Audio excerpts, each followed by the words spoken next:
Я бы хотела поговорить еще про социальную жизнь и отношения с местными, потому что я знаю, что у тебя тоже очень активная социальная жизнь, как ты вообще в нее вплыл. Это же Да, так непросто, ты русский, приезжаешь, покупаешь дом и все, сидишь у себя в доме. Кто, к тебе в гости пришли с пирогом? да, Да? да. Во-первых, все родственники человека, который продал мне дом, они все побывали у меня в первые дни, принесли мне ракию, принесли мне пироги, принесли детям сладкого, всевозможного вообще явства. Посидели, попили кафу, поговорили с нами, хотя мы, конечно, первый раз вообще не понимали, о чем они с нами разговаривают, но о чем-то говорят. Они что-то говорят, мы, да, да, отлично. В общем, все были.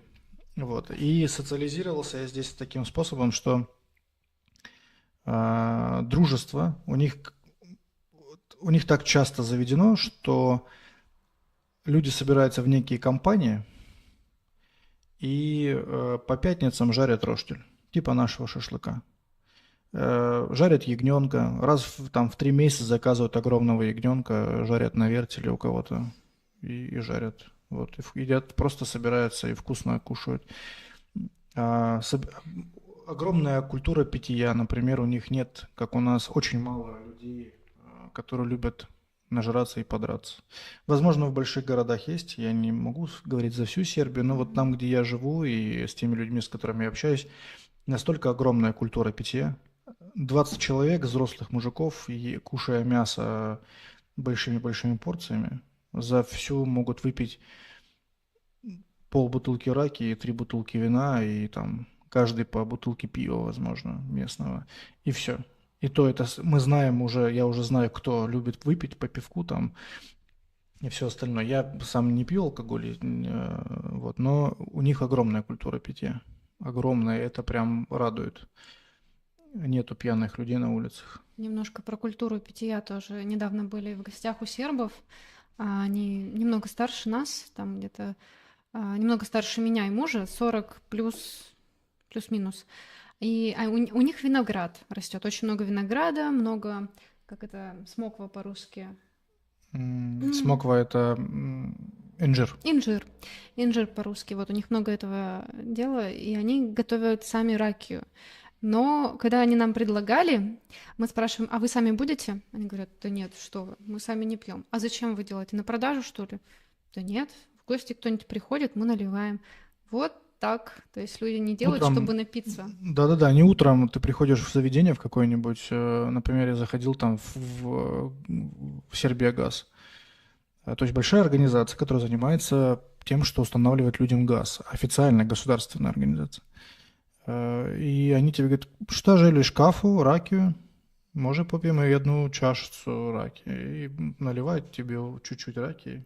И ты как бы, ну, да, можно попить, конечно. Но я не пью, но спасибо. Вот. И это нормально, когда вы утром выпили ракию и поехали. Сейчас запретили на автомобиле ехать с раки. Звучит. Когда ты выпил одну чашечку раки, но в целом, все равно, если ты выпил одну-две чашки раки и сел за руль, никто тебе слова, полиция слова тебе не скажет по этому поводу. Позволь, я немножко верну тебя в сторону, когда к тебе приходили все родственники твоего продавца дома, про социальную жизнь. Соседи приходили, ходят ли они в гости, помогаете ли Нет, вы друг нет, другу соседи, как-то? да, помогают, отлично. Все как-то, все понимают. Они, вы знаете, у них же тут целые, да, 20 лет, 30 лет войны, по сути. В 90-е Америка бомбардировала Сербию, потом у них была проблема это было с Косово, потом проблема была с Хорватией, М. многие сербы убежали из Хорватии, вот, и то есть, как бы они понимают прекрасно, что если человеку тяжело, он уезжает из своей страны, то до сих пор все поколение это помнит, даже наше поколение еще все это помнит, и для них это страшно. Поэтому они очень открыты в этом плане, все готовы помочь, но не все так прозаично, как хотелось бы. Конечно же, менталитет немножко другой. А, Многие русские, кто притянул свой менталитет из России, говорят, что сербы меркантильные. слава богам, я не заметил этого, потому что то общение, с которым я как бы сейчас здесь веду, они все очень добродушные, искренние, без всякого интереса, помогают абсолютно искренне, и это хорошо. Это хорошо. Ну, как бы красота в глазах смотрящего, так говорят. Мгм. Как вам, помогает здесь или не помогает? Или тоже как бы проявляет некую меркантильность в М, помощи? Ой, Сербия в этом плане вообще прекрасная страна. Я не могу отвечать за всех, потому что есть и русские, и что? Нет, ничего, ничего, все, продолжите. И русские бывают, скажем, просто плохие люди, есть и хорошие люди. Также и в Сербии есть. То село, где мы живем, оно более венгерское, маджарское. И большинство, кто нас окружает, они венгры. Как я поняла, венгры, они больше отличаются такой гостеприимностью, как они сами говорят, вернее, я не могу, я не могу сказать, потому что я не жила исключительно среди сербов. Все, кто нам в селе помогают, они в основном маджары, венгры. Наша соседка, она с первого дня стала к нам приходить со всякими угощениями для детей, для нас. Она садилась и что-нибудь рассказывала, рассказывала про тот дом, в котором мы живем, кто в нем до этого жил, что это были ее родственники, что-то про соседей рассказывала. Мы ничего не понимали, ну, мы кивали, кивали. А со временем, конечно, слава богу, это просто прекрасный учитель сербского языка. Она приходит, и так как она маджарка, она говорит немножко помедленнее, чем Все сербы. остальные, Да, она да, немного помедленнее, но это уже проще. Ты можешь отделять слова. Она все время, что вот, мы приехали в пустой дом, там, то есть была кухня, кровать, диван, но никакого постельного, посуды. Она доносила нам посуду, она доносила нам покрывало, какие-то шторы, говорит, ой, а как вот это, как жаль, что я свои ковры отдала чужим людям. Вот я бы знала, что вы такие хорошие сюда приедете. Потом она начала брать мою дочку к себе в гости. А потом дочка стала к ней просто сама уходить. У нас так получилось, что наш дом и ее дом сзади не ограничены. Она может закрыть на щеколду, ну так, веточку засовывает, и как бы дверь не открывается. Но наша дочь, она просто залазит через забор и идет к бабушке в гости. Вот так. И дочка у меня не говорит по-сербски. Я думаю, что она все понимает, но я не думаю, что она говорит. понимает, да. Да.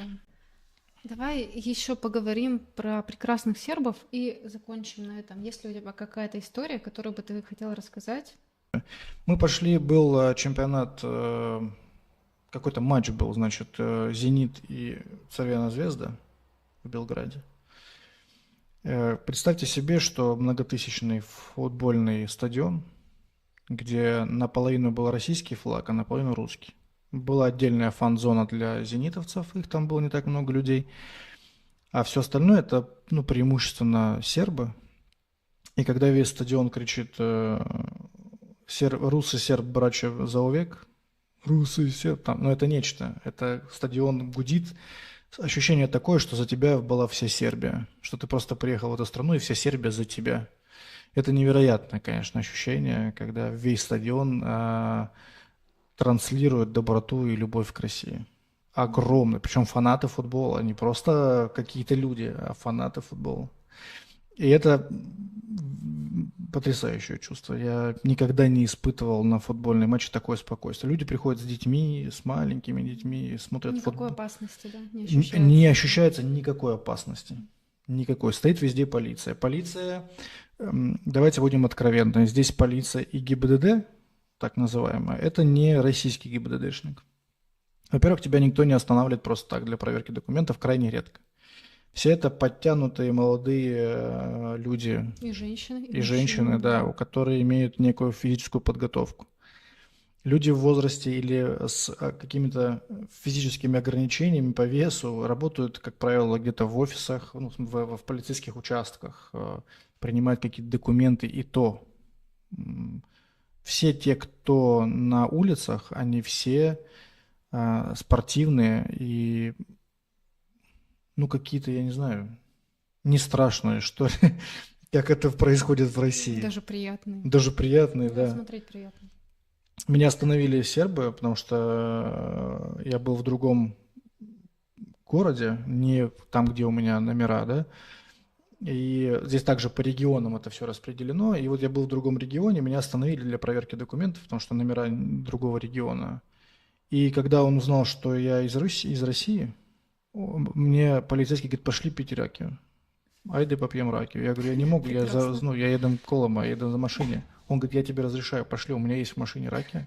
Одну рюмочку со мной выпьешь, я не могу, ты же русский, мы же с Руси, мы должны с тобой выпить раки. И он так оскорбился, когда я ему сказал нет. Он прям обиделся. Я говорю, запиши мой номер телефона, давай обменяемся, и мы с тобой встретимся, попьем раки. Он записал мой телефон, я его, ну, пока не звонил, но он прям, вот прям обиделся, человек, что я не пошел. Поэтому вот они не страшные, на мой взгляд. Мгм. Я тоже хочу коротенькую историю рассказать. Когда мы сюда приехали, в первый же месяц у меня сын пошел в школу.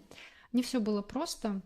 А, Даже, ну, сын, наверное, он был сильно в стрессе, он вел себя не очень адекватно в школе. И даже было собрание с родителями, с мамами. Оно было сделано не для того, чтобы позвать меня и туда отчитать за то, какой у меня ужасный ребенок. Нет, там собрались мамы, и они, кто на английском, кто пытался что-то на русском, на сербском, мне говорили, слушайте, мы все понимаем, мы все прекрасно понимаем, как мы можем вам помочь, давайте будем собираться, давайте в гости ходить будем друг к другу. А потом, через какое-то время, я выхожу на работу утром рано, в 6 утра это было, и у меня на заборе стоит огромный такой пакет черный, а в нем лежат... Ну, я сначала подумала, нехороший, это, видимо, русский менталитет, я думаю, бомба. Но это была не бомба. Это был пакет с одеждой, просто пакет с одеждой на мальчика, на возраста моего сына.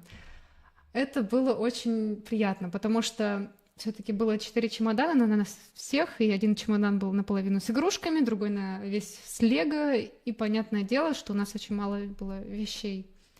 И не сразу мы можем себе позволить там заполнить наш гардероб. Вот. В общем, они проявляют здесь всяческую Да, заботу. социальную, да, вовлеченность.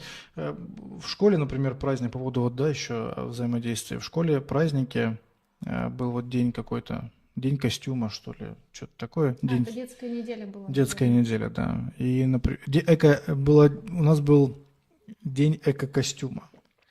И мы должны были из каких-то эко-вещей делать, мы так поняли, как русские. И, значит, мы там пошли, нашли Из какие-то... шишек. Нет, мы нашли каких-то костюмов там, и что-то сделали такое. А дети просто пришли в костюме пакета. Я на полном серьезе, они одели пластиковые пакеты, делали юбки из пластиковых пакетов, вот, и, собственно, просто костюм-пакет. Вот, ну, то есть, ну, это было очень забавно. Они так говорят, что вот, типа, мы тут люди бросаем пакет на улицах, и Ну, это очень показательно. очень показательно, да. Хотя сказать, что прям здесь очень чистенько, ну, нет, У да. нас в деревне достаточно чисто. Основная масса, кто мусорит, это люди не очень адекватные, те, кто взрослые. У нас там есть человек с некой болезнью головной, есть цыгане немножко, вот они не совсем адекватно себя ведут, и есть подростки. Ну, подростки так свой какой-то проявляют бунт. Я думаю, если было бы больше урны, было бы какое-то социальное вот обеспечение этому всему, было бы гораздо чище. Тут я могу с тобой поспорить. Я же тот человек, который за экологию топил некоторое время. Да-да, Вот. и У нас достаточно много урн. ну, у И нас я нет. не считаю, что это дело в урнах. 100%. Но у нас в России была целая пропаганда, когда Ну через да, да, каждые да. 10 метров ставили урны, писали спасибо за чистоту, Спасибо, там, что не мимо. да, спасибо, что не мимо и так далее, и так далее. Проводили целую агитацию по чистоте на улице. Мгм. И все-таки социальные службы работают гораздо лучше, чем здесь. Я имею в виду вот на уровне какого-то местного муниципалитета. Э, По глобальным каким-то вещам, да, конечно, там чистят дороги, все это делают. Здесь, Мгм. когда выпал в прошлом году снег, в январе месяце, это так называется, выпал снег, он там, может быть, 2 сантиметра. Выскочили на трассу все службы, было 1000 машин, которые просто ездили через каждые 5 минут и чистили чистый асфальт. И для них зима пришла не случайно, они, ну, у них зима пришла Да, вовремя, зима они ее близко. ждали и были готовы. То в России, конечно, этого нету. В России, о, блин, зима пришла случайно, неожиданно, и как Да-да, всегда, мы не и готовы. да, и начинает рассыпать песок, который там бьет машины и все остальное. Здесь все это ведутся ночью работы. Чистят днем машины, просто ездят и туда-сюда снуют, убирают и так далее. Мгм. Поэтому с точки зрения вот глобального, то да, а вот внутренний муниципалитета оставляет желать лучшего, на Ну мой вот взгляд. еще про службы. У нас недавно дороги чинили в селе. Они как бы приехали, починили. Вот там, где у них конкретно был заказ между садиком и дорогой, ровненько положили, отлично. Ну, по краям, конечно, не ровно, но это ладно. А саму основную дорогу, по которой едут из нашего села в следующее, они просто слегка замазали, не сильно стараясь. То есть где-то есть дыры, они их так оставили, а где другие дыры замазали. Но это В вопрос общем, без денежных какой-то средств. системы. Это вопрос денежных средств, Ну да, опять-таки, да, да. да. Выбирали, наверное, самое, что важное.